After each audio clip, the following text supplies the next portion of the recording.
Trump இன்று என்ன அறிவிக்கப் போகிறார், என்ன செய்ய போகிறார் என்பதே சில நாட்களாக தலைப்புச் செய்தியாகிவிட்டது. இந்நிலையில் அமெரிக்க அதிபர் டொனால்டு ட்ரம்ப் ஈரானுடனான பேச்சுவார்த்தை திங்கட்கிழமை பிற்பகலில் தொடங்கும் என்று கூறியுள்ளார்.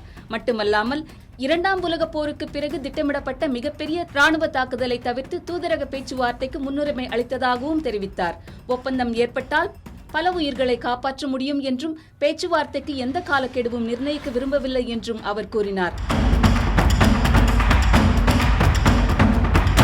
ஏர்ஃபோர்ஸ் ஒன் விமானத்தில் செய்தியாளர்களிடம் பேசிய ட்ரம்ப், ஈரான் மீது நடத்த திட்டமிட்டிருந்த தாக்குதல் இரண்டாம் உலகப் போருக்கு பிறகு மிகப்பெரிய தாக்குதலாக இருந்திருக்கும். அது ராணுவ பேரழிவை ஏற்படுத்தியிருக்கும் என்றார். இருப்பினும் ராணுவ நடவடிக்கையை விட பேச்சுவார்த்தை மூலமான தீர்வையே விரும்புவதாகவும் அவர் தெரிவித்தார். பேச்சுவார்த்தை எங்கு நடைபெறும் அல்லது யார் பங்கேற்பார்கள் என்பது குறித்து அவர் விவரிக்கவில்லை.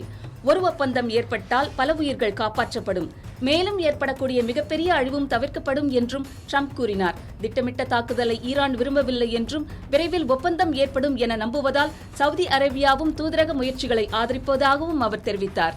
இதற்கிடையில் ஹார்முஸ் ஜலசந்தி மீண்டும் முழுமையாக திறக்கப்படுவதற்கும் ஈரானின் அணு அச்சுறுத்தல் முடிவுக்கு வருவதற்குமான ஒப்பந்தத்தை விரைவாக ஏற்படுத்த வேண்டும் என்று ட்ரம்ப் அண்மையில் வலியுறுத்தியிருந்தார்.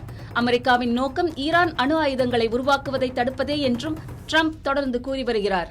ஆனால் அந்த குற்றச்சாட்டை ஈரான் தொடர்ந்து மறுத்து வருகிறது. உலகின் கச்சா எண்ணெய் மற்றும் திரவ இயற்கை எரிவாயு போக்குவரத்தில் முக்கிய பங்கு வகிக்கும் ஹார்முஸ் ஜலசந்தி இந்த நெருக்கடியின் மையமாகவே உள்ளது. மோதல் காரணமாக அங்கு போக்குவரத்து கட்டுப்படுத்தப்பட்டதால் எண்ணெய் விலை உயர்ந்தது. ஆனால் புதிய பேச்சுவார்த்தை குறித்த நம்பிக்கை அதிகரித்ததை தொடர்ந்து திங்கட்கிழமை தொடக்க வர்த்தகத்தில் கச்சா எண்ணெய் விலை 4% மேலாக சரிந்தது. இதனிடையே இஸ்ரேல் தனது பாதுகாப்பு மற்றும் உளவுத்துறை ஒருங்கிணைப்பை அமெரிக்காவுடன் தொடர்வதாகவும் ஈரான் அணு அல்லது ஏவுகணை திட்டங்களை மீண்டும் முன்னெடுத்தால் தேவையான நடவடிக்கை எடுக்கப்படும் என்றும் எச்சரித்துள்ளது.